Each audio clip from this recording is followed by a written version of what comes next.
tardes, bienvenidos. Nueva etapa de Para que Sepas. Mi nombre es Mariana Contartesi. Te acompañamos hasta las 7:30 de la tarde en A24. Y sin dudas estamos al pendiente del caso de Cecilia en Chaco para saber qué está pasando con el nivel de pruebas que se recolectan y que todavía no hay ningún tipo de indicio sobre esas muestras. ¿Qué estamos esperando? ¿Qué datos necesita la justicia para determinar que hoy el clan Sena de la familia que está detenida, además de otros asesores de la familia, sean los verdaderos responsables de la desaparición y lo que se investiga, que es el femicidio de Cecilia? Hay un dato importante que tiene Liliana Caruso y que tiene que ver con uno de los elementos de los tantos hallados a lo largo de la causa. Liliana, buenas tardes.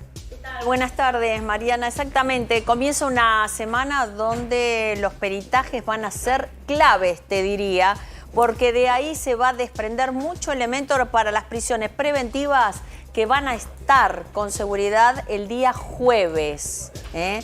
¿Qué elementos de estos que te estoy diciendo pueden ser fundamentales en estas horas? Sí.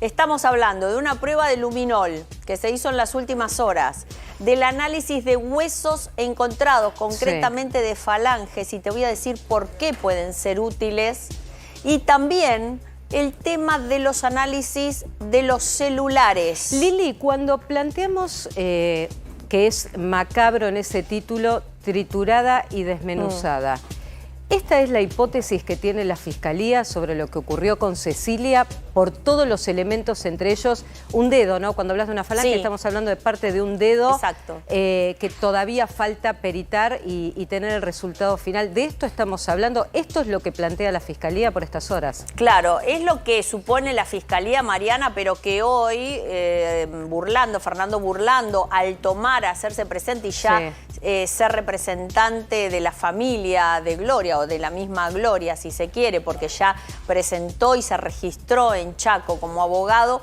él mismo cuando salió dijo esto: fue desmembrada, fue triturada. Y esto tiene que ver, Mariana, también con los hallazgos, porque todo lo que se ha visto hasta ahora no es un hueso entero, no es una parte de un cuerpo entero. La mamá decía, busco pedazos, es cierto, pero ya ni siquiera eso está encontrando la justicia. Lili, quiero ir a un punto que se ha tratado. Uno tiene que ver con el luminol, que decimos el luminol es clave, porque obviamente, digo, hemos charlado con peritos que explican muy bien que el luminol en este químico que determina algún tipo de mancha, que pudo haber sido limpiada, que inclusive el luminol lo determina, que puede determinar si esa mancha es posiblemente algún rastro de sangre, y que inclusive puede determinar el ADN, en tal caso de que sea sangre. Yo quiero apuntar a otra cosa que vos señalabas y que no es menor. ¿Dónde se encontró esa falange, esa parte del dedo, que es uno de los puntos que se está investigando y se está determinando a quién pertenece? Sí, ¿Dónde se encontró? Claro, todo lo que es hueso y esto que piensan en una bolsa de materiales y que pueden ser huesos triturados, se encontró en la zona del río donde se buscó en las últimas horas y el fin de semana sobre todo. ¿Este lugar? En ese lugar, exactamente, Mariana, porque ahí se encontró el tema de los huesos, el tema también de ropa, en parte también incinerada. Y tiene que ver esto también, Mariana, con el relato que hizo el testigo clave de esta causa, que es el chofer de los Sena, que dijo concretamente que él llevó bolsas con César Sena y que él las prendió fuego. Y parte de esas cosas aparecieron son reales, aparecieron acá, Mariana, exactamente. Y ese hueso acá apareció. De los objetos que aparecieron, Lili, que en parte están quemados, ¿alguno, Gloria, la mamá de Cecilia, los pudo reconocer? ¿O estaban en un estado de destrucción que era difícil saberlo? No, algunos de los objetos los reconoció por el color y por formas. Por ejemplo, ya tiene reconocido los anillos tanto el anillo de casamiento como el solitario, ese que parece un cintillo. Sí. Reconoció un dije, una cadenita, unos auriculares. ¿Qué es este lugar, Lili? Porque la verdad es que se ve una especie de lodazal. Sí. Un lugar bastante inhóspito, que solamente puede ir alguien que conoce de la zona. No sé a cuánto está de la casa de los Sena y sobre todo de la zona más urbanizada, porque pareciera que ahí se quiso tirar para que nadie lo encontrara, en definitiva. Claro, esto está muy cerca del barrio de Merenciano Sena, o el barrio llamado así. El barrio que la familia Sena estaba construyendo, que es un barrio social. Exacto. O sea, digo, no, esto para tener en cuenta, se encontraron estos objetos en un lugar donde en realidad es un barrio popular en construcción que se hace con dinero del Estado, que el intermediario era Emerenciano César, dirigente político que pertenece al Coqui Capitaniche, que estaba en la lista, junto a su mujer, claro, Marcela Acuña, y este lugar está muy cerca de este barrio en construcción, de este barrio popular en construcción. Exactamente. Queda, de hecho, para irte de la Casa de los Senas a este lugar tenés que ir sí o sí en auto. Y de hecho este trayecto, evidentemente, por lo que dice el testigo clave, que insisto, es Obregón, el chofer de la familia, se hizo en camioneta. Por lo tanto, es fundamental ese relato. Es un lugar donde vos tenés que conocer. Sí. Es un lugar donde él dice se tiraron 2 bolsas, sí, y en esas bolsas se prendió fuego parte de ellas, y todo lo que quedó después o quedó ahí o se lo llevó el agua. Lili, cuando estás contando estos detalles, Liliana Caruso cuenta detalles de lo que declara Obregón. Que acá, Lili, a 3 semanas de la desaparición y la investigación por femicidio de Cecilia, lo que llama la atención es que yo no sé si hay un pacto de silencio entre todos los familiares y los asesores, pero uno que decidió dar algún detalle fue Obregón. Contanos, claro, qué rol tiene este Obregón o qué rol tenía en la vida diaria de un personaje como Emerenciano Sena y como Marcela Acuña, dirigentes políticos de peso, con manejo de dinero. Recordemos que se le encontraron más de 6 millones de pesos en el domicilio. Hay una causa abierta que ya contó Martín Angulo por lavado de activos al nivel federal. Pero digo, ¿quién es Obregón? Porque tiene detalles importantes, claro, de lo que pudo haber pasado con Cecilia y parece que no cuenta todo. No cuenta todo, pero Mariana ha contado cosas importantes que le permitió a la justicia, hay que decirlo, llegar a los lugares donde llegó. Y de hecho, hay una parte de la declaración de Obregón que dice concretamente esto, que a él lo llaman a la casa de los Senas, que ¿sabés quién la llama a él? ¿Quién? Marcela Acuña, es decir, la mamá de César. ¿Por qué? Porque recordás esa declaración de Marcela Acuña que dice, que le dice al fiscal, de la única declaración que hizo: yo pasé por la habitación, iba a planchar y vi que parecía un bulto, que parecía justamente un cuerpo. Y después me fui a un acto. Claro, y todos nos quedamos pensando, ¿no? ¿Con qué facilidad? Decís que ves un cuerpo y te vas a un acto después. Es que, Liliana, perdón, en la cronología, yo insisto con esto. Y les pido si, Agustín, pueden buscar la foto, la última foto de Cecilia, que es el ingreso al domicilio de la familia Sena, el 1 de junio. Porque como a esta altura pasaron 3 semanas, y Liliana está contando en detalle todo lo que la justicia tiene de elementos y que está esperando los resultados de las respectivas pericias. Pero lo que nunca debemos olvidar de esta causa y de la desaparición de Cecilia, que a Cecilia se la ve en una imagen por última vez entrando a la casa de los suegros, bajo una promesa de irse a Ushuaia con su pareja, y que en definitiva ese viaje no hay ningún dato que acreditara que hubiese existido, pero que ella evidentemente llega al domicilio por engaño. Y esta es la foto. Yo no me quiero olvidar de esta foto, porque esta es la última imagen de Cecilia, que data Lili, por favor, corregime, 1 de junio. Claro, 1 de junio, exactamente, que es cuando se la ve entrar y nunca se la ve salir. Ella pasa el día con César, dan varias vueltas, van a distintos lugares, van a un café y vuelve a la noche y a partir de ese momento es cuando entra, pero nunca más se la ve salir. Y esta es la prueba fundamental que tiene la justicia. Y quiero ir ahora de esta imagen de Cecilia, ir a la importancia de la prueba del... Después vamos a ir a uno de los... a la falange, a este dedo que se halló en ese lodazal, en las afueras del barrio popular Emerenciano Sena. Pero ¿por qué decimos el luminol la clave? Yo te pregunto, Lili, si lo que se encontró pudo haber sido adulterado y que no tengamos un resultado concreto de las muestras y de las manchas que se hallaron en el domicilio donde Cecilia entró y no salió más.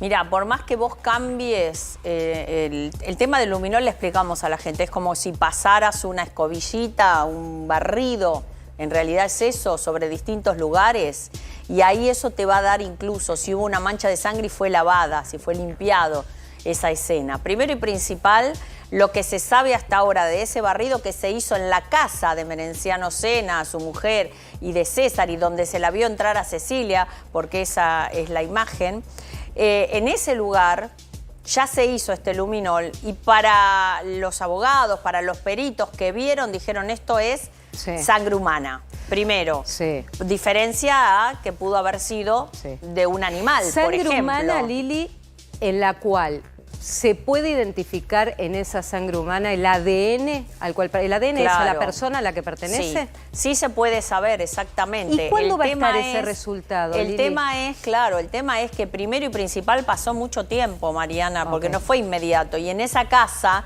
lamentablemente, entraron, salieron y siguen entrando y saliendo personas. Porque esa casa no está cerrada, no fue preservada.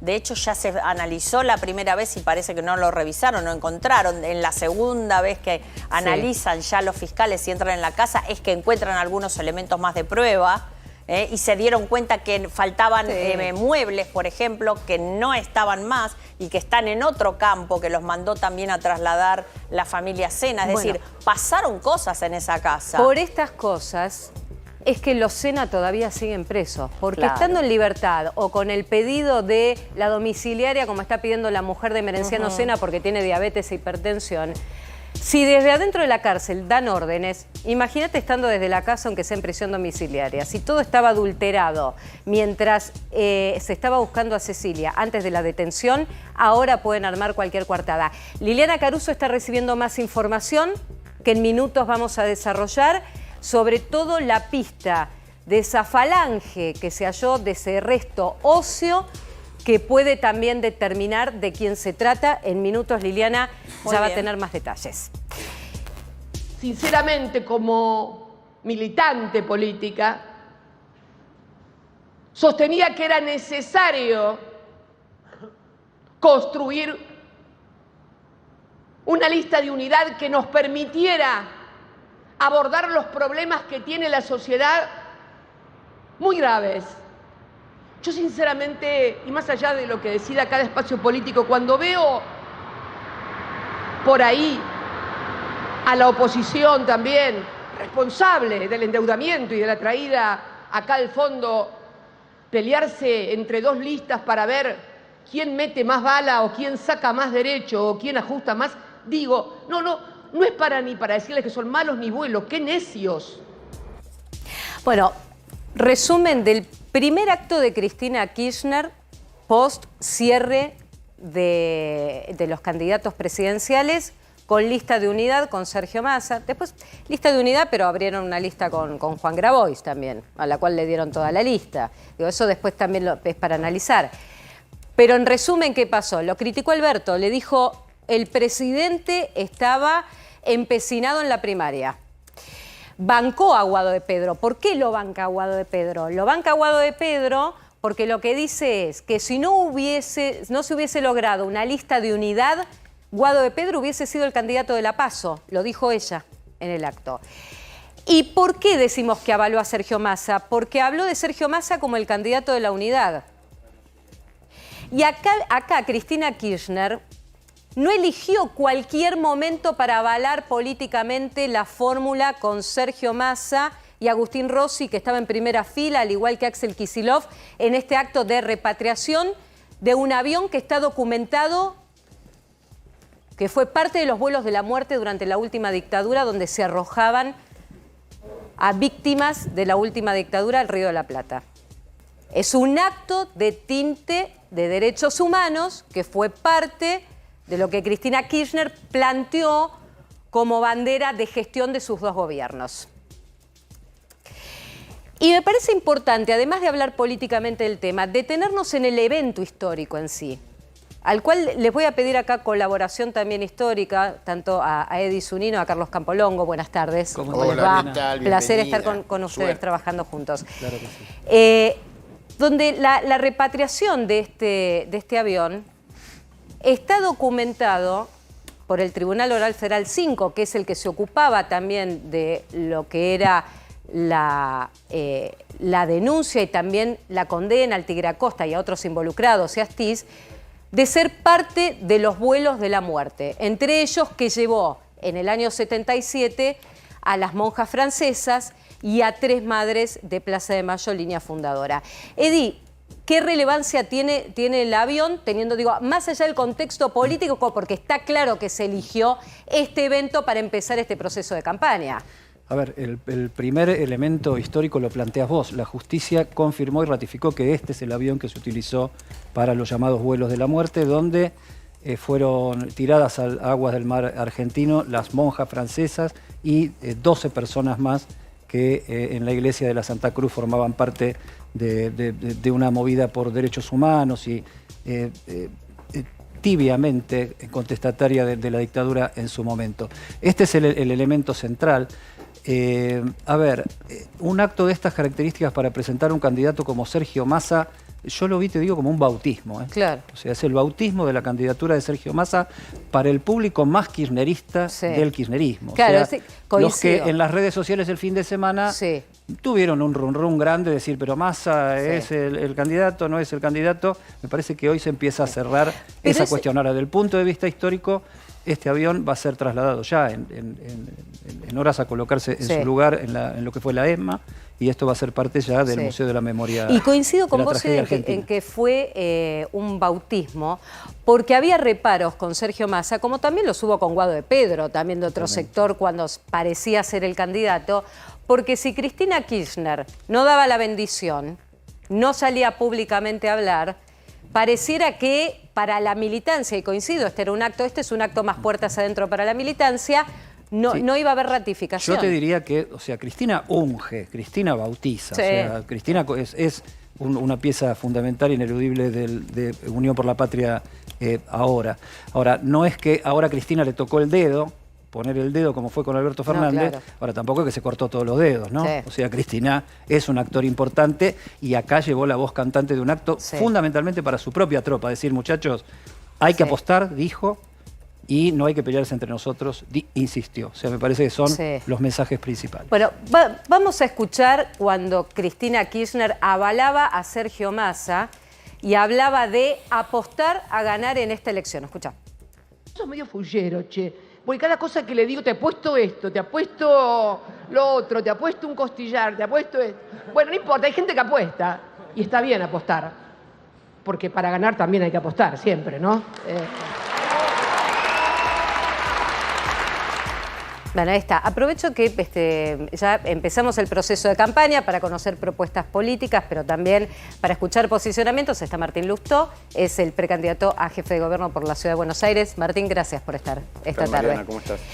Me gustaría, de lo que pudiste escuchar, no sé si un poco más, digo, ¿qué mirada tenés sobre este proceso que empezó de esta manera, sobre todo mirando al oficialismo de cara a las primarias? No tengo mucho para decir, ni tengo muchas ganas de analizar lo que hace el Frente de Todos o Unión por la Patria. Lo único que es llamativo es que en un lanzamiento de campaña y un presidente en ejercicio no esté. Creo que eso es indicativo de cómo funciona esa coalición. Sí. No está el presidente en ejercicio, está la vicepresidenta, no está el presidente en ejercicio. No está el presidente.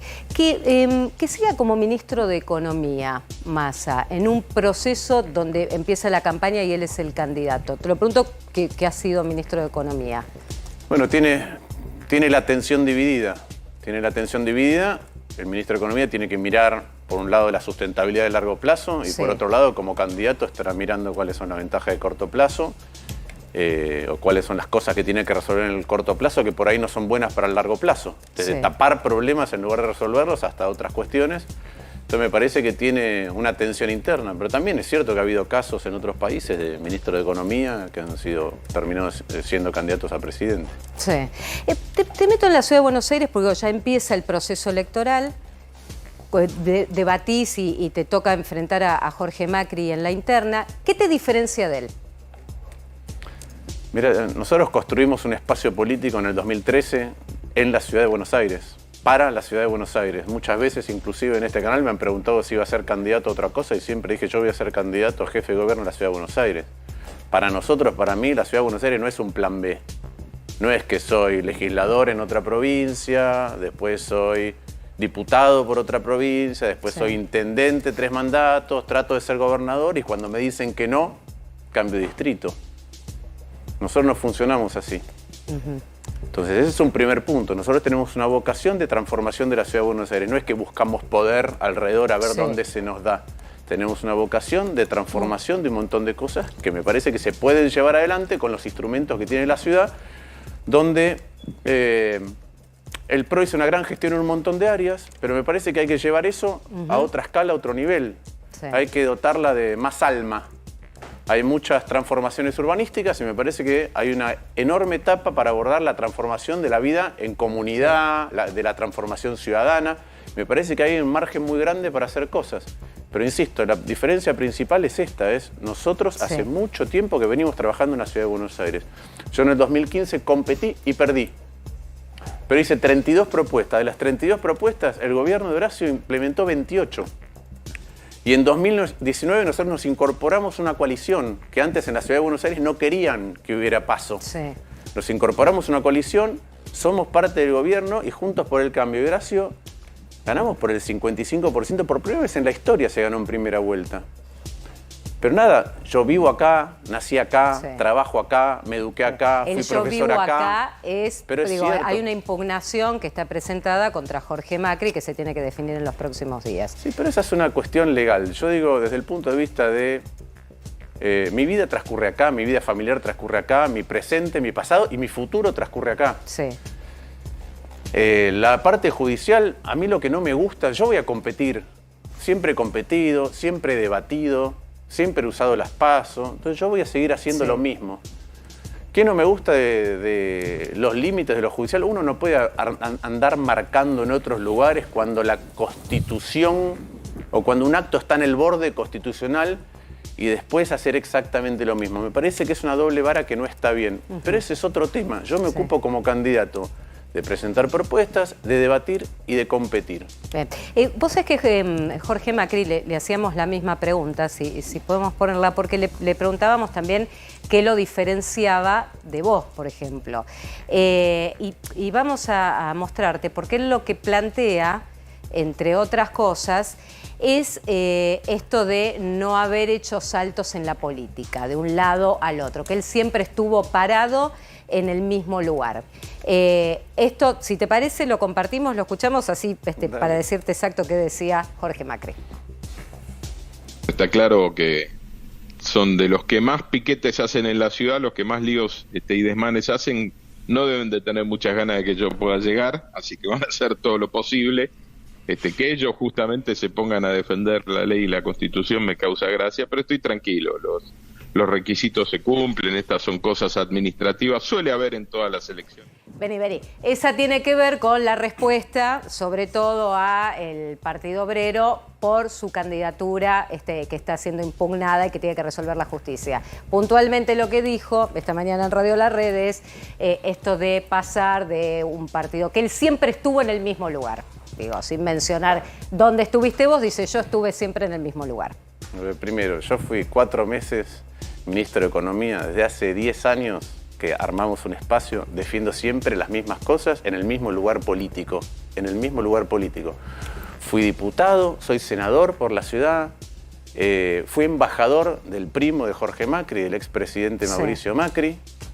Y además, a esta altura hay que hablar del futuro. Yo expliqué, por ejemplo, cómo es que se pueden resolver los piquetes.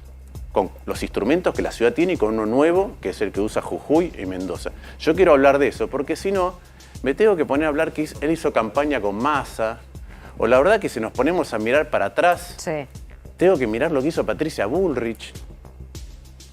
Entonces, la verdad, prefiero mirar para adelante. Sí. Entonces, mirando para adelante, mira, te voy a dar unas propuestas para ir mostrándote de la ciudad. Porque me parece que es esto también lo que está pasando con los vecinos de la ciudad que dicen, ok. Eso es lo que decís. Bueno, yo tengo experiencia de gestión y coherencia. Esto es lo que te digo. Acá, esto. Primero, me parece que es hora de que nos exijan más con las preguntas y que profundicemos ciertas cuestiones. Sí. Vicente López tiene la cantidad de habitantes que tiene Palermo. Entonces hay que ver. A mí me gustaría que le pregunten cuáles son sus experiencias de gestión. Porque habla de que hizo una escuela, por ejemplo. Una escuela. Un paso a nivel. La comisaría esa grande que está en Vicente López.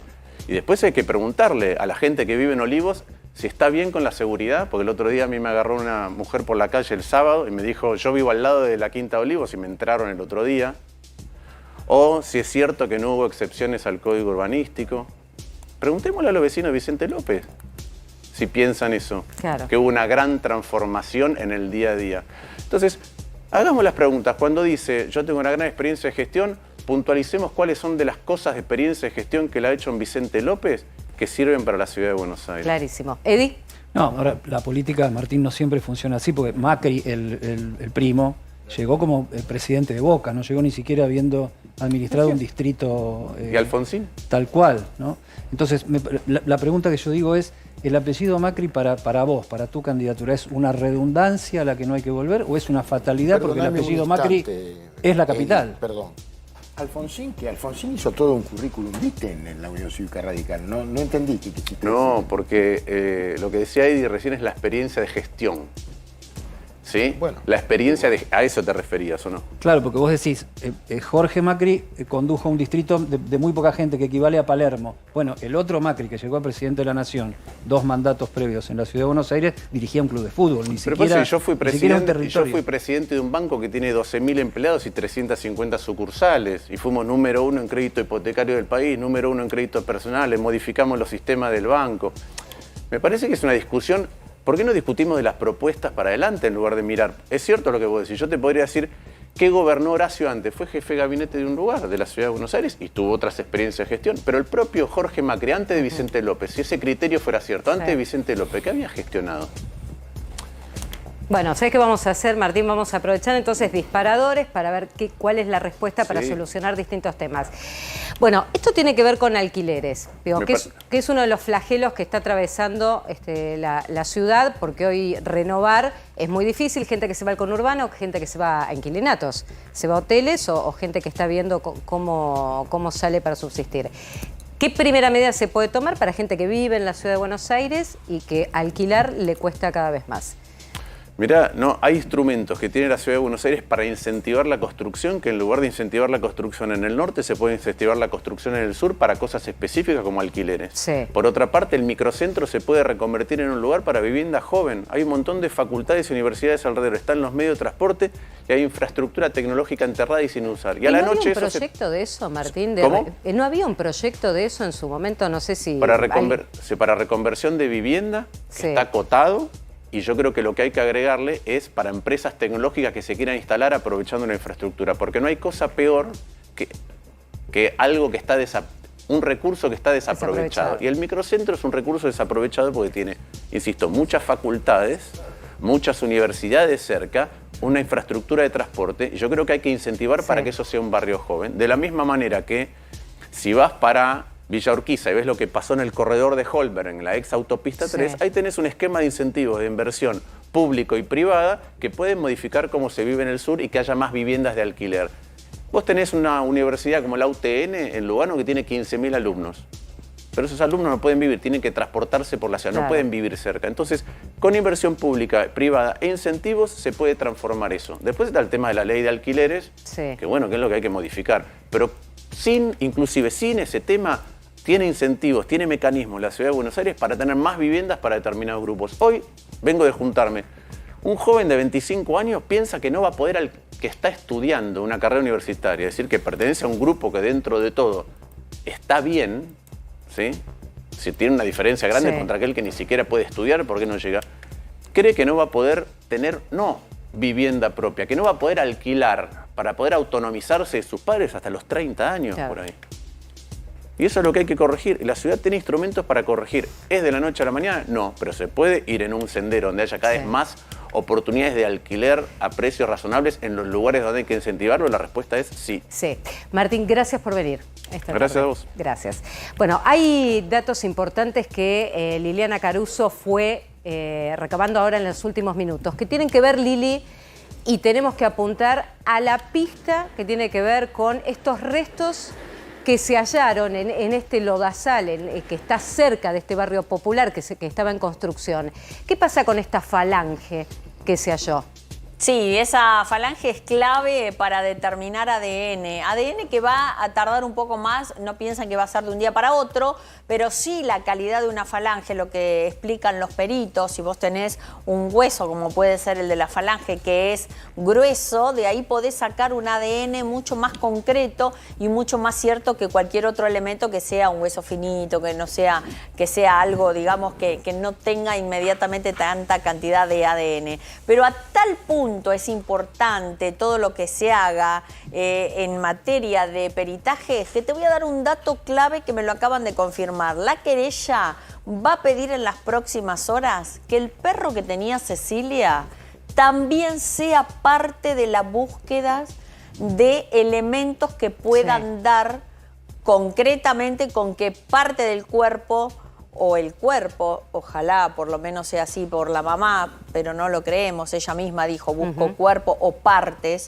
pero en realidad ese perrito que ella tenía pueda volcarse también a la búsqueda de los restos de Cecilia. Lili, a ver, hoy digo, con todos los elementos que Gloria reconoció que la justicia tiene, ¿qué podemos esperar para mañana? No, para mañana, martes, ¿puede haber algún tipo de resultado preliminar de alguno de los objetos que están siendo peritados? Algo que dé la pauta si la familia Sena tiene parte de la responsabilidad. Yo insisto, igual que desde que la última imagen de Cecilia se da en el ingreso de la casa de sus suegros y no hay una imagen de salida, digo, ya hay una primera herramienta que tiene la justicia para decir, hasta que no digan o alguien diga la verdad o diga algo concreto sobre Cecilia, nadie sale. Como una especie de presión también que hace la justicia. Cuanto más días preso, alguien se tiene que quebrar, Lili. No solo Obregón, que es el que aporta datos. No, claro, Gustavo Obregón es el único. Pero hay una estrategia que también están manejando los fiscales y existe la posibilidad. ¿Por qué? Porque una vez que tengan la prisión preventiva, que esto va a pasar el jueves, los tienen que trasladar a una cárcel. Ya tienen que ir a un penal. Pues bien, ahora yo lo que estuve averiguando es que no hay cupos aparentemente para el traslado. Tampoco la gente que está en la comisaría detenida los quieren a estos personajes ahí detenidos. ¿Por qué, Lili? Porque no, porque hay algunas, ¿viste? Algunas cuestiones que ya vienen de, por lo menos esto es lo que nos decían, de los emerencianos Sena, que a quien los beneficiaba con sus planes, eran gente que manejaba a cierto sector, todos sabemos, de este lugar de resistencia, entonces hay algunos que no están muy contentos, y la otra es que puedan tener algunos privilegios que los demás no tienen. Bueno, no es el teléfono celular, advierto, porque muchos me han dicho, ¿cómo es que César Sena tiene teléfono celular? Recordemos que en el Chaco, y esto persistió después de la pandemia, donde los presos podían tener celulares, en el Chaco, por orden del gobernador y porque dijeron, bueno, alguna comunicación con la familia tienen que tener, más allá, insisto, de la pandemia, les dejaron utilizar los celulares. En el Chaco los presos tienen celular. Pero además, Lili, del tema del celular, porque en algún momento también con otras causas hemos hablado, que es una historia que por lo menos ni el Servicio Penitenciario Federal ni los provinciales van a sacar por temores a motines y todo un escándalo que se genere. Parece que es un derecho adquirido y que llegó para quedarse y que no se lo sacan, que es otro tema de discusión que tenemos sobre para otro eso. día lo podemos analizar. Pero larguísimo y para debatir. ¿Cuál es el punto? Porque te digo la verdad, Lili, 3 semanas de la desaparición y la investigación por femicidio de Cecilia. Pruebas que se fueron recolectando, entre ellas este lugar, este descampado detrás de un barrio popular en construcción por parte de la familia Sena. ¿Qué es lo que tenemos que esperar mañana? Mientras entiendo estás recibiendo más información, pero ¿qué tenemos que esperar mañana como prueba importante? ¿O qué se debe esperar? Mira, mañana puede estar alguno de los peritajes listos, sobre todo el de teléfonos, porque el hecho de que se hayan llevado el router de la casa de los Sena pueden dar exactamente quién fue el que se comunicó y a tal hora, la hora específica, ese día de la desaparición de Cecilia, por ejemplo.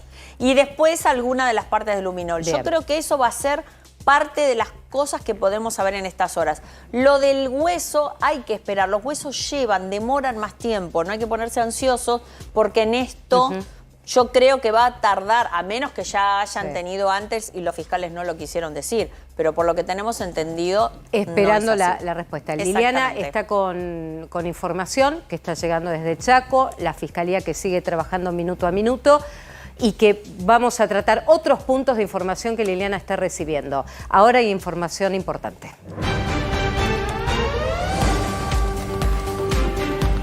Terminó el acto en el que Cristina Kirchner decidió mostrarse con Sergio Massa, el candidato a presidente. Esto es en Aeroparque y es el regreso a la Argentina de uno de los aviones que integraba los vuelos de la muerte en la última dictadura. Estamos allá, trabajando allí con Cristian Balbo. Cristian, buenas tardes. Buenas tardes, Malena. Ahí está el Skyvan. El avión, fíjense ustedes, está muy oscuro ahora, pero vamos a acercarnos porque está Giancarlo Franco, que es el fotógrafo que lo encontró este avión. Ya está muy oscuro, último medio aquí en este lugar. Venga, Gianfranco, venga. Queremos mostrarlo a distancia, a ver si puede tomar nuestro camarógrafo. Ahí lo tienen, el avión que fue recuperado, que fue repatriado, que se encontraba en los Estados Unidos, que fue utilizado para los vuelos de la muerte, 14 de diciembre de 1977, al menos 3 madres de Plaza de Mayo, las 2 monjas francesas a bordo de ese avión fueron arrojados al Océano Atlántico. Y estamos con Giancarlo Franco, porque él es el fotógrafo que inició esta investigación hace varios años atrás, hace 2 décadas atrás. Giancarlo, bueno, ¿qué momentos está presentando hoy en día, no? Porque usted fue un poco el que dio el puntapié inicial para que este avión regrese a nuestro país y lo que representa para todos los argentinos. Sí, eso fue un trabajo que empecé hace 20 años, se llama Destino Final, y tuve la idea de buscar los aviones y después me ayudó, le dije a Miriam si me quería ayudar. Miriam Lewin, de ahí empezamos una investigación que nos llevó a la identificación de varios de los aviones, y de este avión en particular salieron los documentos que después se entregaron a la justicia, que hizo su camino. ¿Este avión estaba en los Estados Unidos? Sí, porque le habían vendido antes en Luxemburgo, después le habían vendido en Estados Unidos. Estaba así, era uno de los pocos que estaban volando. A ver, te voy a escuchar, le voy a poner el retorno a Giancarlo para que puedan ustedes conversar con él y tener una entrevista. Mientras vemos de fondo el avión, que está aquí estacionado en el sector militar del Aeroparque Metropolitano y que podría ser trasladado a la sede de la Escuela de Mecánica de la Armada, en el marco de lo que sería un museo. Ahí lo está escuchando Giancarlo. Gracias, Giancarlo. ¿Cómo estás? Soy Mariana Contartesi. Para entender, hicieron un trabajo enorme, un proceso de búsqueda, el hallazgo. ¿Cuándo determinan que efectivamente este era el avión que hizo uno de los vuelos denominados vuelos de la muerte, que llevaba, entre otros, a madres de Plaza de Mayo y también a las monjas francesas? ¿Cuándo efectivamente saben que ese es el avión? ¿Y dónde estaba? No, el avión se encontró en Fort Lauderdale y ahí salieron los documentos que fueron entregados a la justicia.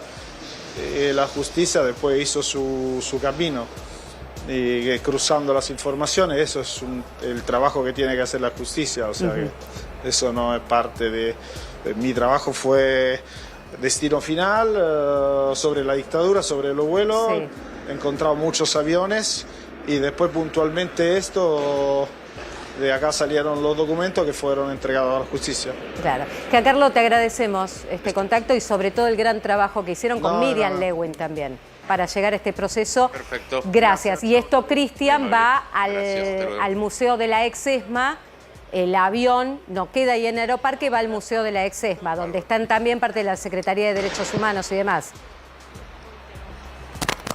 Bueno, ya volvemos allí con Cristian. Hoy es el primer día, podemos decir, de campaña de Sergio Massa, donde finalmente Cristina Kirchner, y adscribo lo que dice Edi Zunino, bendice esa fórmula porque hasta ahora no había dicho nada Cristina Kirchner. Y hay como 3 puntos importantes que me gustaría analizar. Uno tiene que ver el acuerdo con el Fondo Monetario, que es lo que Massa esta semana está señalando y está trabajando para acordar, y sobre todo lo que son los pagos que hay que seguir postergando por parte de la Argentina, acuerdo de precios en lo que es contención de inflación e inversiones, que es los anuncios que se hicieron en las últimas horas.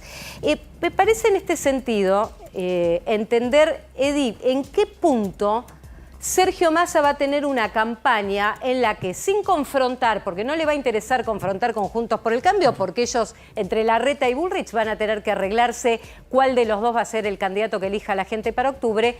¿Qué campaña va a plantear Sergio Massa de acá a la primaria, buscando votos, sobre todo, no solo los de la propia militancia? Yo creo que podríamos decir que Juntos por el Cambio va a tener una campaña bifronte, porque va a tener que estar mirando todo el tiempo 2 escenarios a la vez hasta las PASO. El escenario interno, con 4 ojos, ¿no? O sea, viendo el candidato del oficialismo y viendo al propio candidato que se le opone a Bullrich y a Larreta dentro de la propia oposición. Y ese es el desafío, el gran desafío de Sergio Massa, porque hacer campaña haciendo gestión. El tema de las campañas siempre es, la campaña viene, pero hay que hacerla. Claro. Y de hacer la campaña se obtienen o no se obtienen resultados. Están poniendo mucha carne al asador. Han demostrado los dirigentes de Unión por la Patria ahora que estaban dispuestos a tirar toda la carne al asador, y la carne al asador es la gestión. Entonces, una campaña con gestión en un gobierno que ha tenido muchos tropiezos, esa es la gran incógnita que se le plantea y el gran desafío de Sergio Massa, que ahora, a partir de esta unción en territorio kirchnerista, tiene que ponerse la campaña al hombro, y parece que se la va a poner desde el Ministerio de Economía. Una cosa es la fórmula Massa-Rossi y después es el armado de listas, que acá, Carlos, me parece interesante entender. Vamos a poner las caras de los principales candidatos a senadores, porque en esa campaña donde se eligen los candidatos a senadores en 8 provincias argentinas, evidentemente, Carlos, se están poniendo nombres duros para hacer qué tipo de Senado a partir del 2024. Digo, ¿qué se está hablando? Alicia Kirchner, digo, ¿por dónde va? Bueno, en el caso de Alicia Kirchner, con respecto a Cristina, es de lealtad absoluta y cerrada. Igual que los otros casos, pero con distintas metodologías. Una cosa es ser pariente de alguien y la otra es lo de Juliana Di Tulio. Yo no recuerdo exactamente los nombres. Había otra mujer también. Ahí, obviamente, son lo que llamaríamos, porque en este momento no se me ocurre otro término, combativas, entre comillas. Esto es lo que vislumbro. En lo personal, me parece que siempre los senadores, que son los representantes ancianos, deberían buscar un poco la pacificación. Con este enunciado veo duro. No en el caso de Guado de Pedro, por ejemplo, que es otro que también es candidato a senador. Digo, acá estamos mostrando, está Guado de Pedro, está Alicia Kirchner, que deja de ser gobernadora de Santa Cruz para pasar a ser senadora. Juliana Di Tulio, que va segunda después de Guado de Pedro, pero ojo, por más que entren 2 por la mayoría y 1 por la minoría en provincia de Buenos Aires y el escenario sea que gane la oposición, tal vez en algún momento Juliana Di Tulio pueda tener un rol dentro del Senado, si se corre Guado de Pedro, si puede ir a la provincia. Digo, pueden pasar muchas cosas. José Mayans, el senador por Formosa y bastión fundamental de Cristina Kirchner. en el Senado. Digo, Formosa va a renovar que ganó por el banca. 72%, ¿no? Absolutamente. Gildo y Franco. Bueno, o sea que acá... Cristina sí. lo felicitó. ¿Cómo? Cristina lo felicitó. Sí, en el Cristina acto. lo felicitó. Y Alberto Fernández también. En el acto, bueno, claro. Igual Formosa es como un caso particular también analizar con lo que pasó en Córdoba, que votó menos gente. Que eso me parece también que hay que mirar, digo, más allá de que tenés senadores duros que van a entrar o que ya están en el Senado, una lista de diputados de la provincia de Buenos Aires dura también, dura de militancia de la Cámpora, después tenés Cafiero, Tolosa Paz, Cecilia Moró, pero digo, el resto es toda militancia dura, en los primeros 15 puestos. Digo, también tenemos que empezar a mirar otra cosa que es, en Córdoba, en Formosa, en San Luis, inclusive en Mendoza, cuando mirás el porcentaje de gente que votó, Edi, por ejemplo, baja. Es menor cantidad de gente que en 2019. Y acá no hay pandemia, no hay nada, ¿eh? Sí. Tenemos que ser fácticos en que ya acá no hay pandemia que te puedan mirar el 2021. Mezclemos, yo sería un poco paciente, mezclaría variables y esperaría el momento de la elección general con las PASO en el medio que suelen calentar mucho el ambiente, porque la presidencial todavía no llegó y la presidencial en un año como este es la carrera de fondo. Que justamente donde se metió la Corte, ahí paradójicamente la gente fue a votar más. Ahora, déjame que plantee una cosa sobre el tema del Senado. O sea, si algo tiene claro el kirchnerismo es que no puede retroceder desde el punto de vista territorial.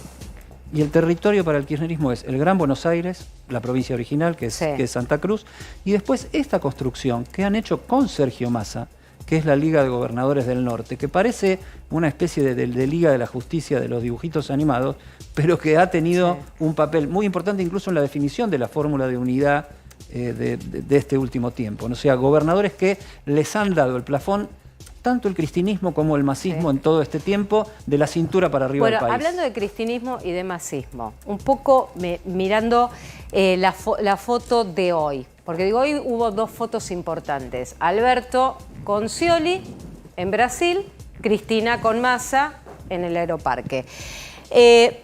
Campaña de gestión, por separado, o sea, ¿qué vamos a encontrar acá? ¿Un Alberto Fernández corrido? Una foto de hoy. Alberto con Scioli yendo a Brasil a hablar de plata con Lula, hablando de acuerdos regionales, viendo si se puede llegar a explorar ciertos alivios financieros parecidos. Pero de plata, ¿no habla Massa? A los que bueno, por eso pero el presidente sigue siendo Alberto Fernández y Massa tenía que estar lanzándose como candidato al lado de un avión recuperado por el tema de los derechos humanos. O sea, y Massa con Cristina. Y Alberto con sí mismo, porque es Alberto con Scioli, con su candidato en la interna. Pero ya se dio esta foto con Massa y Máximo, estrenando el avión presidencial en China, hablando con Xi Jinping y con las principales autoridades del gran país de Oriente, en tamaño digo, y ese mismo día Alberto Fernández yendo también a Brasil a dar una foto para los propios chinos con Lula, que tiene más respeto que la Argentina en los BRICS, ¿no? O sea que se lo cuente, digo, cuando si están las dos fotos bien diferenciadas para poder mostrarlas, porque es algo que vamos a ver en campaña, que es cada uno por su lado. Alberto Fernández, además del tema Brasil con plata, desde lo institucional, porque va a hacer lo que viene haciendo hasta ahora. Fíjate que viene actuando como una especie de canciller de buena voluntad con contenido económico, también Alberto, ¿no? Bueno, y acá me parece sostener primero la foto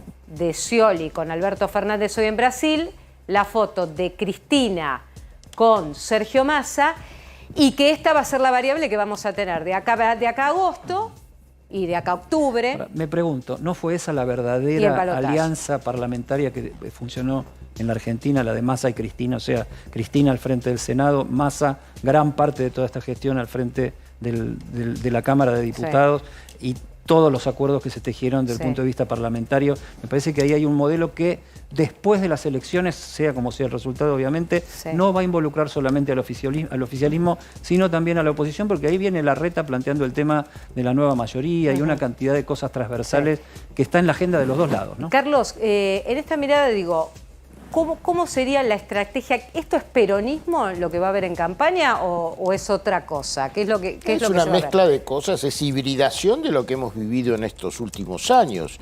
Hay quienes estaban ayer muy desazonados por la elección que yo voy a cambiar el término, no voy a hacer ungir, porque me parece que en esta oportunidad no hubo... No es el término exacto. No es unción, es, sino, para decir lo que se entienda, muchachos, muchachas, hagan lo que quieran. hagan lo que hagan. Sí, por eso yo decía, no hubo dedo, pero tampoco es que se cortó todos los dedos, ¿no? Entonces yo lo que creo es, son buenos dilemas. Retomame por favor la última parte. No, sobre todo, Carlos, porque si esto que vamos a ver en campaña va a ser peronismo, o no, o este híbrido que vos decís.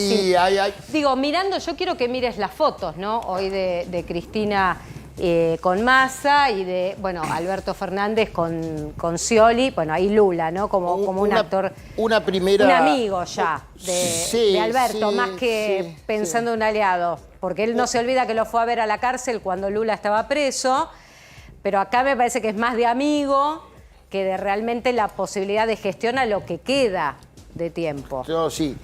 Te decía, escuchando lo de ayer en un circuito informal y sin ninguna estadística ni nada por el estilo, había un clivaje, por lo menos, de ciertos peronistas muy adheridos al kirchnerismo y de otros peronistas no tan adheridos que tenían muchas diferencias. O sea, vos me estás haciendo una pregunta que solamente el transcurso del tiempo inmediato va a clarificar las aguas, a ver quién busca la conciliación de alguna manera o la confrontación. Bien. Hay sectores que están muy enojados, me refiero a la Cámpora, por ejemplo, muy enojados, más allá de lo que se pueda haber negociado con ciertas candidaturas.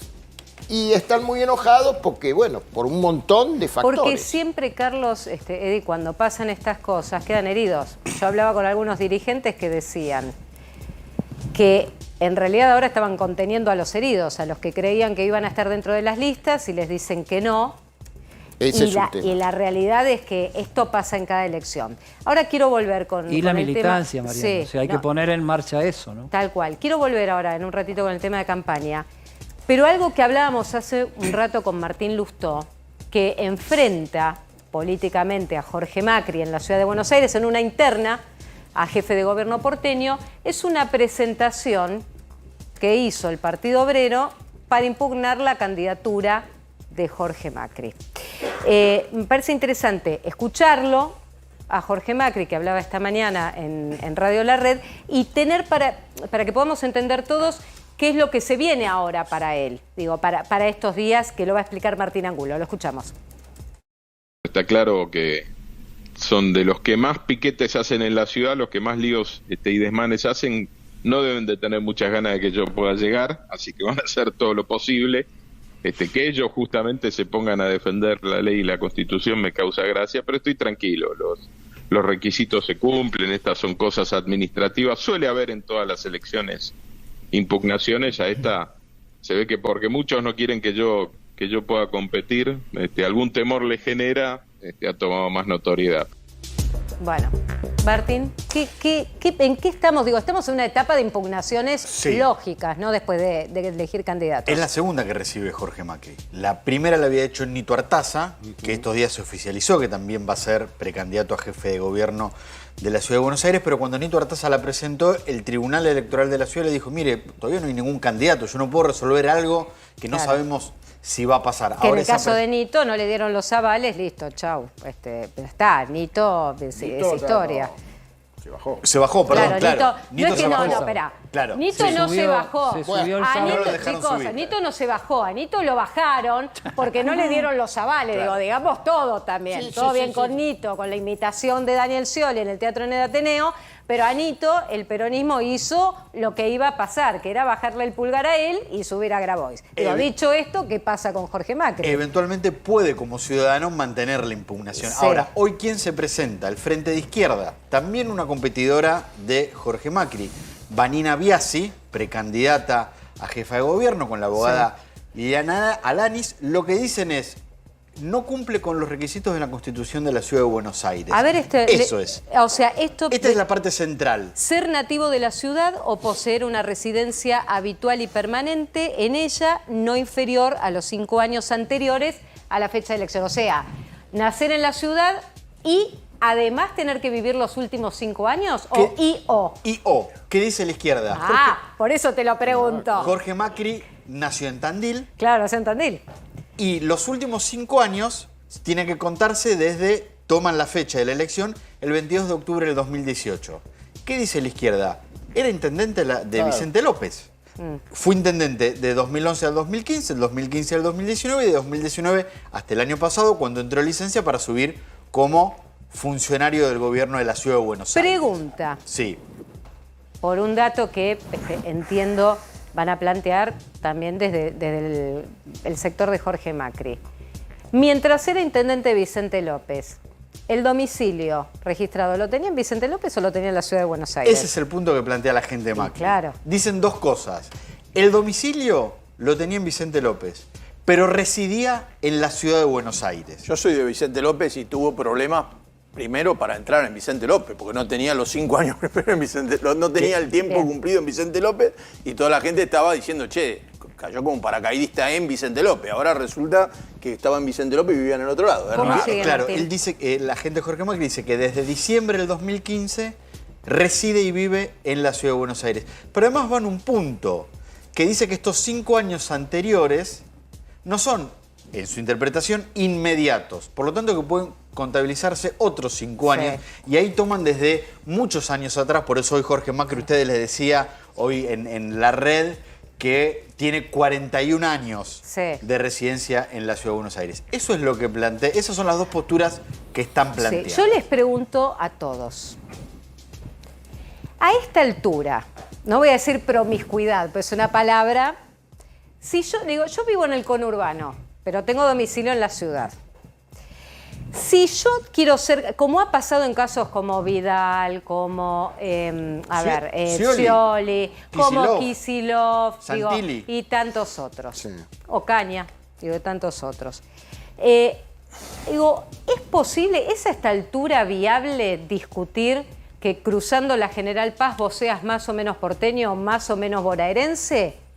Pregunto, ¿no debería haber un cambio ya con la vida moderna? Digo, que la General Paz no sea porque me parece que ya es una discusión medio en abstracto también. Digo, para Jorge Macri como para el resto, que se terminaron. Lo que pasa es que la constitución de la ciudad no precisa tampoco, sino la práctica, qué significa residencia. Que es lo que, claro, plantea Martín. Este es el problema. A ver, residencia es vivir, residir, estar, tener una vida. Pero Fer te estaba diciendo algo. Hay un montón trabajás y dormís. De hecho, ya hubo otros casos de esto. Los casos que vos citás son de los últimos años, Scioli, no son de los últimos 20 años. No es y hasta te diría que menos también. Entonces hay toda una discusión respecto a esta suerte de, ya no es ni capital ni conurbano, es como el AMBA.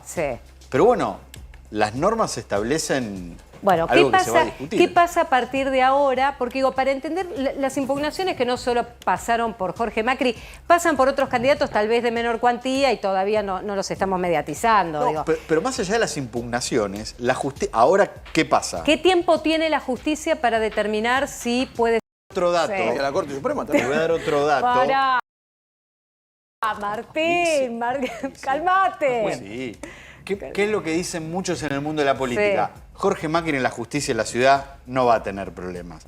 Ahora, hoy la izquierda, en el último párrafo de su presentación, dice que se reserva el derecho de hacer caso federal. ¿Qué significa esto? De ir a la Corte Suprema de Justicia de la Nación. Pero la Corte tiene, como en los casos de Tucumán y de San Juan, resolver de manera, no digo un mes como se demoró mes y medio y sobre el filo de las elecciones, pero de manera más expeditiva, si son 50 días a la primaria.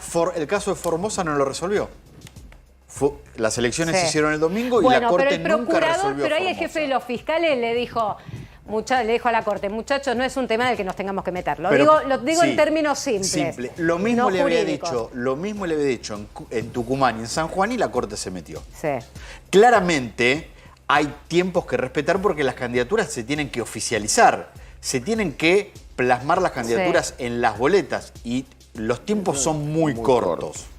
Claramente debería haber una resolución rápida de cada uno de los tribunales que vaya a intervenir si es que esta apelación si es que esta presentación es apelada hasta la Corte Nacional. No empiecen muchos la campaña que fueron impugnados, que todavía la justicia tiene que bajar dejaste ahí, picando... Carlito, dame una línea que tengo que ir a un móvil. No, dejaste picando un tema que habría que discutirlo, pero se empieza a cruzar dónde está la identidad de cada uno. Es un tema interesante. Es que yo quiero después que lo debatamos y con datos y con candidatos, porque me parece que en estos tiempos la General Paz no determina si vos sos más o menos porteño, más o menos bonaerense, porque digo, acá, no sé. El mundo de la televisión. Liliana Caruso viene del conurbano, como digo yo. Vos, Martín, no. Capital. Fer. Yo vivo en Vicente López, pero me parece, si quiero ser candidato de Vicente López, tendría que estar en Vicente López, digo. Hay un montón de cosas, yo creo, pero no que hay una noción que va más allá. Yo creo que hay que vivir en el lugar y conocerlo bien, porque conocés yo nací en Capital, entonces podría decir, puedo ser candidato por Capital o viví toda mi vida en Vicente López. Es atendible. Bueno, hasta ahí, más que eso, ¿no? Sí. No puedo ir a San Martín, porque en San Martín no viví nunca. Y ahí, claro, está bien, es cierto. Ahora, después hubo un resquicio en el cual, no sé, gobernadores que han gobernado los últimos 3 gobernadores que gobernaron la provincia, Scioli, Vidal y Kicillof, estaban en otro distrito, es más, gestionaban en otro distrito. Sí. Digo, que eso también es la discusión. Pero lo vamos a dejar planteado, porque es un tema si realmente queda viejo o no, o realmente es cierto lo que dice Fer, que tienen que estar en el lugar que están para gestionar y conocer el distrito. Que eso es lo que le pide la gente también, en definitiva. Que recorran las calles y las conozcan. Nos vamos a ir al Chaco. Allí está Cecilia Conesa. Mariana, muy buenas tardes a todo el equipo. Es así, nos encontramos en un punto clave para el día de hoy, para la causa de la desaparición de Cecilia, porque en este lugar, en Fiscalía de Resistencia, hace 15 minutos aproximadamente acaba de ingresar Fabiana González. Recordemos que Fabiana González tiene un rol clave para la familia Sena porque es la empleada y mano derecha de Marcela Acuña, quien es una de las principales acusadas por el femicidio de Cecilia. En este momento hace 15 minutos ingresó Fabiana González, quien va a declarar. Se espera que aporte muchos datos para la causa, hay una gran expectativa por lo que esté declarando en este momento Fabiana González. Ingresó con un operativo policial de más de 10 policías que custodiaban el ingreso de Fabiana González aquí al lugar. Hay una gran expectativa, como te decía Mariana, porque Fabiana González tiene un rol clave en la familia Sena. Cecilia. Fabiana González estaba detenida en el Servicio Penitenciario Provincial de Mujeres. Sí, decime, Mariana. A ver, un dato, porque son muchos nombres, y para entender un poco la relevancia de esta persona. Liliana, con lo que estaba explicando Cecilia. Es la pareja ¿Quién es y qué rol tiene? Claro, es la mano derecha, bien como dice Cecilia, de Marcela Acuña, pero también es la esposa o la pareja, no sé bien cómo es, pero es la pareja de Gustavo Obregón, que es el otro testigo clave, aquel que empezó a dar los datos.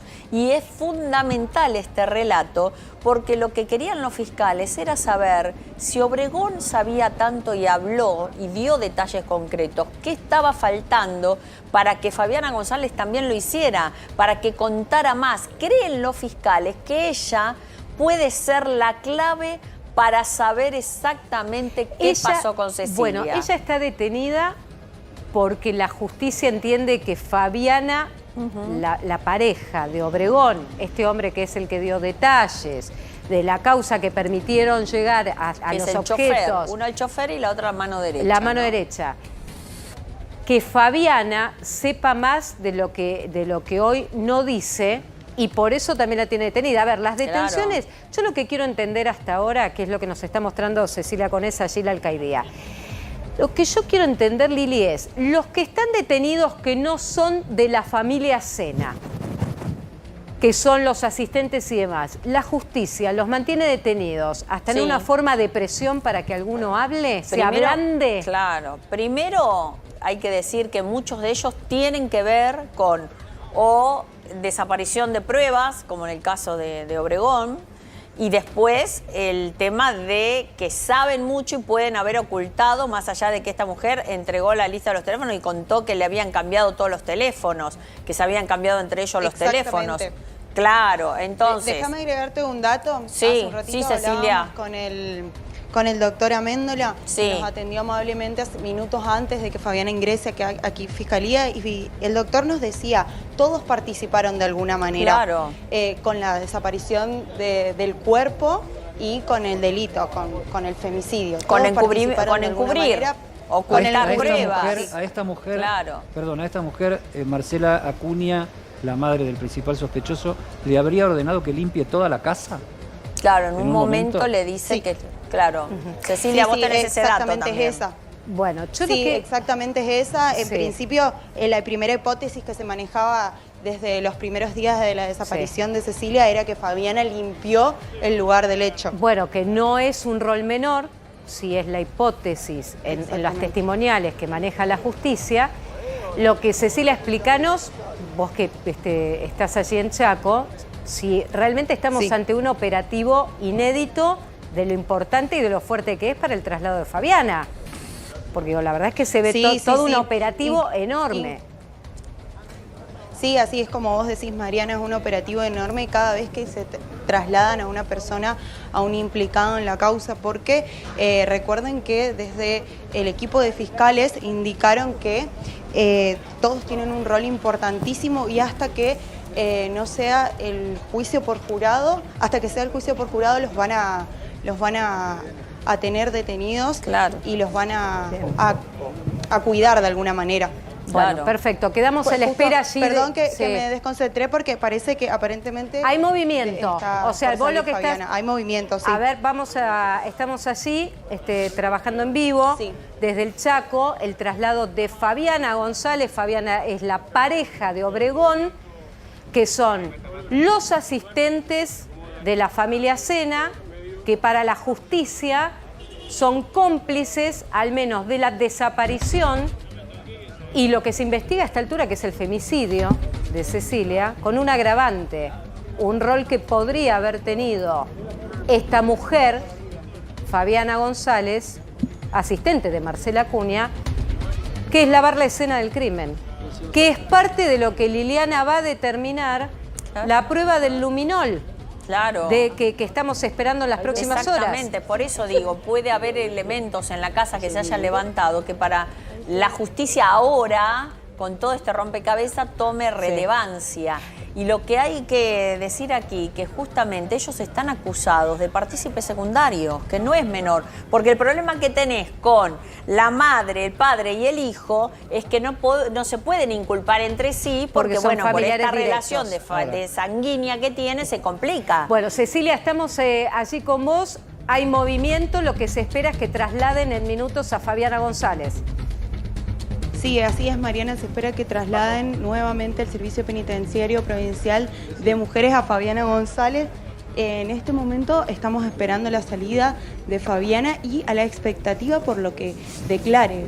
Recordemos el rol importantísimo de ella y recordemos que el equipo de fiscales aclaró que va a cuidar a cada uno de los detenidos hasta que se esclarezca el caso, hasta que todos declaren o aporten alguna información importante. Bueno, lo que corresponde. Ya volvemos, Cecilia, gracias. Dale, gracias, Mariana. Bueno, entre otras cosas que deja la campaña, en esto de cada uno, cómo quedó parado en la elección, vamos a ver el caso de Julio Zamora, que es el actual intendente de Tigre, que en las últimas horas de cierre electoral, como se confirmó que Malena Galmarini va a competir en la interna con Zamora, con el actual intendente, ha presentado 3 listas. Y estas 3 listas son cuestionadas en función de no estar dentro de lo que es el acuerdo dentro de Unión por la Patria. Lo que acá le decimos, más que la picardía política, es esto de la desconfianza que hay por si quedan afuera de la interna. Y acá Zamora presenta uno de las listas internas, que es una agrupación vecinal, Tigre Comunidad de Vida, que es justamente la línea interna celeste y rojo 1A. Vamos con la segunda, que es también otra línea vecinal, es otro partido vecinal, por el cual pudiera competir también Zamora, que es Acción Comunal del Partido de Tigre, línea interna verde y blanca. Y después presentó la otra, la tercera, mostrémosla, que es la formal, que es la que tiene que estar dentro de Unión por la Patria, que es la Celeste y Blanca 2, sección primera Tigre, Zamora Julio. De ley de lema, toda ¿no? la lista, exactamente. Ahora, el dato es que hasta el jueves que están las impugnaciones y los cambios y demás, esto está vigente. Veremos si después el intendente Zamora define hacer como se debería, ir a la interna con una sola lista. Las picardías que hay en las políticas y el papelón de la política. Ya volvemos.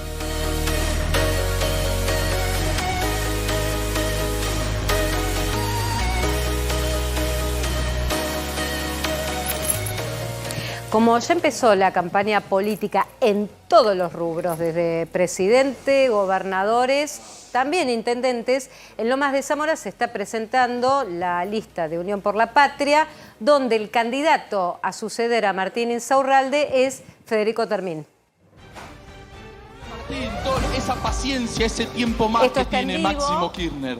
Ese tiempo y más allí que sobre tiene todo Máximo, la que ya hace presentación mucho donde tiempo, está Máximo Kirchner, Guado de Pedro, como si eso fuese poco. y allí por supuesto la presentación del nuevo candidato, el que va a suceder a Martín Insaurralde, que ha decidido en esta oportunidad no competir por la intendencia y sí lo hace Federico Termín, que fue el presidente de la legislatura bonaerense, un hombre bien del riñón de Insaurralde. Lo escuchamos. A los compañeros de Lomas sobre cuál tiene que ser el rol de un militante político.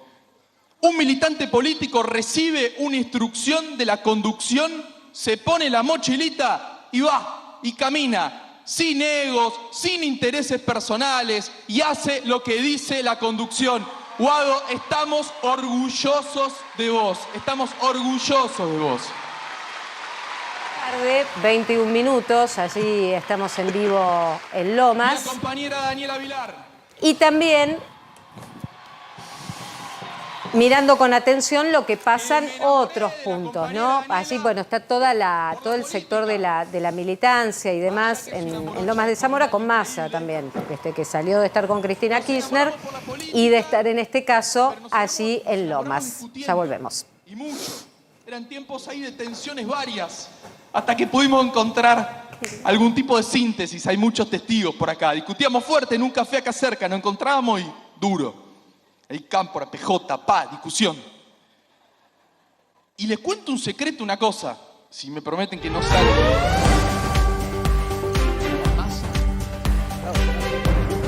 Bueno, y atención porque hoy, ¿cómo empezó Massa la mañana? Con una reunión de gabinete, de todo el gabinete económico. Y entre ellos estuvo en realidad el secretario de Agricultura, Juan José Bailio. ¿Cómo está? Buenas tardes, soy Mariana Contartesi. Hola Mariana, buenas tardes para vos y para la audiencia. Bien. ¿Cómo estás? Bueno, ¿qué pasó hoy en la reunión? Porque me parece importante entender Massa, ministro de Economía, pero candidato a presidente. ¿Qué pasó hoy en la reunión? ¿Qué es lo que se va a trabajar a partir de ahora en este doble rol que tiene Massa, entre ministro de Economía y candidato a presidente de la Nación? Bueno, fue una reunión netamente de trabajo, si bien no voy a negar que hubo una pequeña intercambio, reflexión sobre el contexto electoral, digamos, y lo que se vio este último fin de semana, pero eso fue una parte menor y sobre el cierre de la reunión que el ministro se permitió algún tipo de comentario. El 90% de la reunión transcurrió lo que fueron, podemos decir, las indicaciones y las prioridades que marcó Sergio Massa en la reunión de hoy por la mañana. Sí. A donde no se diferencia de lo que veníamos trabajando, sí refuerza conceptos y criterios. ¿Y cuáles son esos conceptos y criterios? Estar cerca de los sectores que cada uno de los secretarios tiene bajo su competencia. En mi caso es el sector de la agricultura, la ganadería, el sector primario, sí, las economías regionales, la pesca, con una agenda que permita dar respuesta a los desafíos que tienen estos sectores para crecer, para invertir, redoblar los esfuerzos. Fue muy claro, dijo, no nos confundamos, el candidato soy yo, pero yo sé que la mejor campaña que puedo tener es la gestión. Sí. No alteremos las prioridades, nuestra primera responsabilidad con la gestión y cumplamos ahí. Bueno, este es un dato importante. Hoy fue un día que justamente en el primer día ya de actividad de Sergio Massa, los bonos y las acciones argentinas, bueno, tuvieron un rebote, se dispararon un 9%. Evidentemente esto es una señal de los mercados, digo, que va a pasar de acá hacia adelante. Un buen día en este contexto, pero evidentemente, ¿qué va a pasar posteriormente? Nosotros tenemos, las expectativas son muy buenas y de hecho el día de hoy se reflejó los mercados tal como bien lo describís vos. Ahora, sabemos que hay cuestiones que están bien, como el nivel de actividad, el bajo nivel de desempleo, pero hay otras cuestiones sobre las que tenemos que seguir trabajando y mejorando. En mi caso es la recomposición del aparato productivo luego de la fuerte sequía. Y más allá de que haya días con respuestas muy favorables de los mercados, que no son un fin en sí mismo los mercados, pero sí no podemos desconocer la importancia y el rol que tienen para generar condiciones macroeconómicas que generen estabilidad, confianza y le den más previsibilidad a los actores económicos.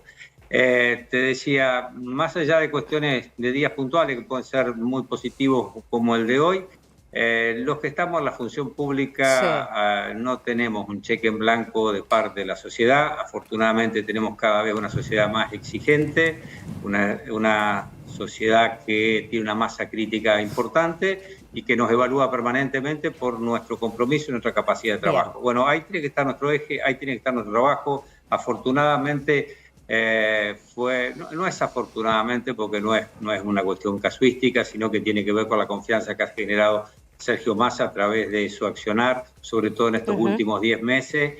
Los mercados y gran parte de la sociedad ha tomado muy bien su candidatura y eso se ha reflejado en el día de hoy. Bueno, esto nos indica que este es el camino, que hay que profundizar por acá, que hay que seguir trabajando y que si estamos en la función pública es para dar respuesta todos los días. No quiero ser reiterativo, pero no tenemos un cheque en blanco y tenemos que dar muestra de nuestra idoneidad y capacidad de resolver los problemas que aún le aquejan a la gente día a día. Gracias por este contacto, muy amable, Bailio. Gracias a vos, Mariana, por llamar. Hasta luego. Bueno, tema, a ver, sector del agro, que los bonos hoy en alza, una primera señal para los mercados. Vamos a ver otra cuestión que tiene que ver la economía de bolsillo. Ahora, evidentemente, Fer, digo, hay datos positivos, pero también hay que entender un poco el contexto en el que se dan esos datos. Claro, el INDEC dio a conocer las ventas en supermercados y negocios mayoristas del mes de abril. Eso va con un mes de retraso, por ejemplo, al tema de la inflación. Bien. El tema de la inflación se conoció lo que es mayo. Acá estamos hablando de abril. Bueno, los datos son bastante auspiciosos en que decir, bueno, creció a valor constante el gasto que la gente hizo en supermercados y autoservicios mayoristas. A ver, este dato que traes es importante porque lo que me parece acá es que nos marca un poco cómo estamos haciendo las compras. ¿Qué usamos más hoy, Fer? ¿La tarjeta de débito, crédito? Lo ideal es ir al anterior para mostrar ahora te digo el porcentaje. Esto es lo importante. Con respecto de mes a mes hubo una pequeña baja, pero lo que se mide siempre es interanual. ¿Qué pasó con respecto a abril del año pasado a valor constante, si tomáramos la inflación? Creció la venta un 3,4% en supermercados y en los autoservicios mayoristas 7,3%.